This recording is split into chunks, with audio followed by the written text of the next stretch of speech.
Hey everyone, it's me, Jack. Welcome back to Quick English Lessons. Let me ask you one thing.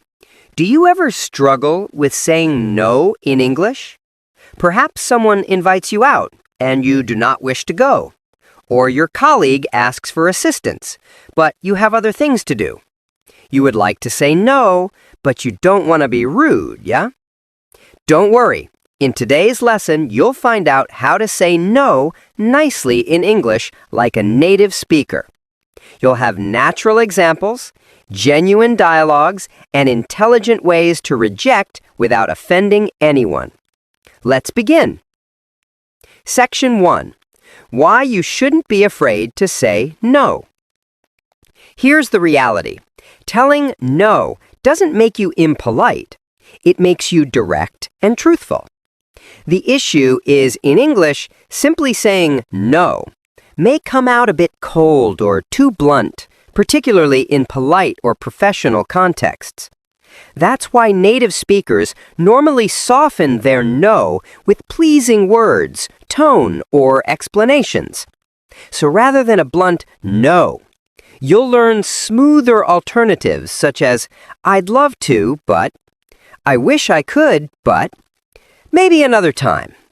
Thanks for asking, but let's observe how these are used in real life. Section 2. The polite way to say no with friends or family. If you need to say no to a friend, be light and friendly. Instead of, no, I don't want to. Say, I'd love to, but I already have plans. Maybe another time. Thanks for asking, but I'm in tonight. Example 1. With a friend. Jack A. Hey, do you want to go out tonight? Jack B. I'd love to, but I've got an early meeting tomorrow. Jack A. We're going to the movies later. Come with us. Jack B. Thanks for the invite, but I'm pretty tired tonight. Maybe next time. See how that sounds polite, natural, and friendly? No one feels bad. Section 2. Saying no at work, professionally and respectfully. Now, in a workplace, saying no directly can sound rude or uncooperative, so politeness and professionalism are key. Some good ways to say no at work are, I'm afraid I can't right now. I'd love to help, but my schedule's full. That sounds great, but I'm working on another project. Let me get back to you on that. Example 2. At work. Hey Jack, can you handle this extra report today? Jack, employee. I'd love to, but I'm afraid I have 3 deadlines today. May I send it tomorrow instead? That is polite, respectful, and professional. You're refusing, yet showing understanding and clarity. Section 3.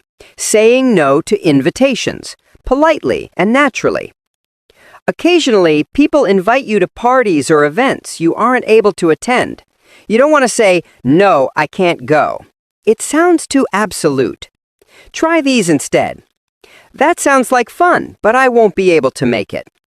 Thanks for the invite, but I have something else planned. Maybe another time. Thanks for inviting me.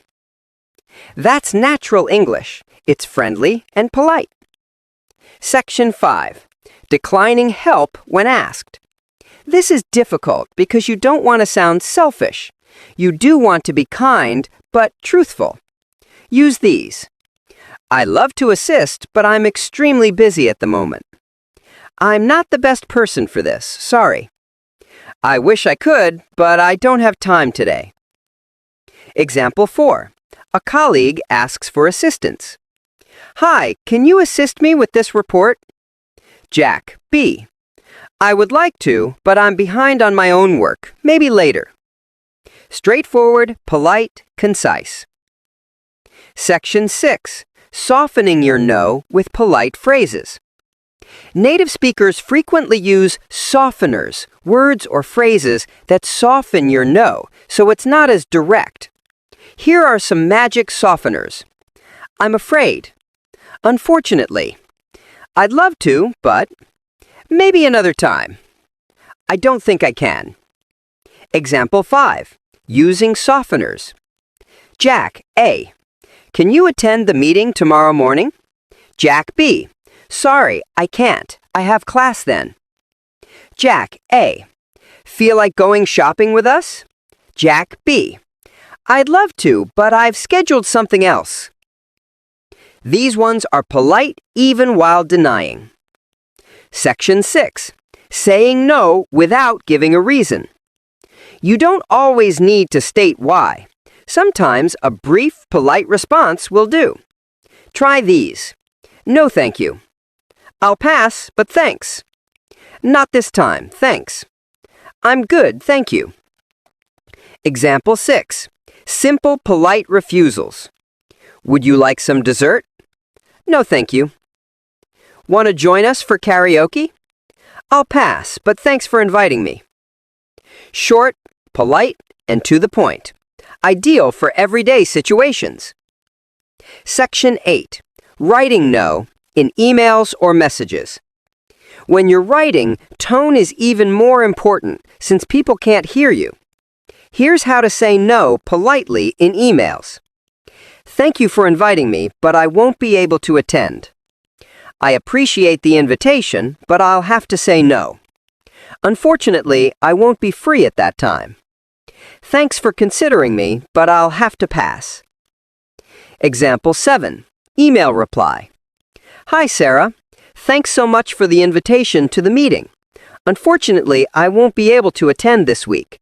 Please share the notes with me afterward. Best, Jack. That's polite, clear, and professional. Section 10. Cultural tip. Why tone matters. In English-speaking countries, tone is everything. You can use the same word, no, and phrase it differently, and it totally changes its meaning. Let's compare. No. Rude. No thanks. Polite. I'd love to, but no. Kind and gentle. Maybe next time. Friendly and soft. So when you say no, smile slightly, speak calmly, and use kind words, and that makes all the difference. Section 11. Practice time. Repeat after me. Let's practice together. I say a situation, you answer politely. Situation 1. A friend says, "Do you want to go shopping today?" You say, "I'd like to, but I'm busy today." Situation 2. A coworker says, "Can you do this task for me?" You say, "I'd love to, but I'm working on something else already." Situation 3. Someone offers you food that you don't want. You respond, "No, thank you." Situation 4. You receive an invitation that you cannot attend. You respond, "Thanks for considering me, but I won't be able to make it." Great job! That's how you say no without being rude or unnatural. Section 11. Rapid recap. Let's go over what we learned today. Saying no isn't rude, it's honest. Use friendly responses like, "I'd love to, but," or "perhaps some other time." In formal situations, use, "I'm afraid I can't," or "Unfortunately, I'm not available at that time." Use softeners to be polite. "I wish I could." "Thanks for asking." Always be kind in your tone. It's not only what you say, but how. So if you work on these, you'll sound confident, respectful, and fluent. So here's your challenge for today.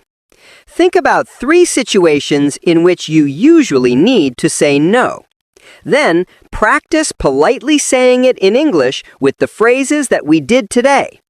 Write your examples in the comments. I'd love to read them. And if you enjoyed this lesson, don't forget to like, subscribe, and turn on the bell icon so you don't miss other quick English lessons. This is Jack. Keep growing, keep learning, and don't forget, sometimes a no can be the most polite thing you can say.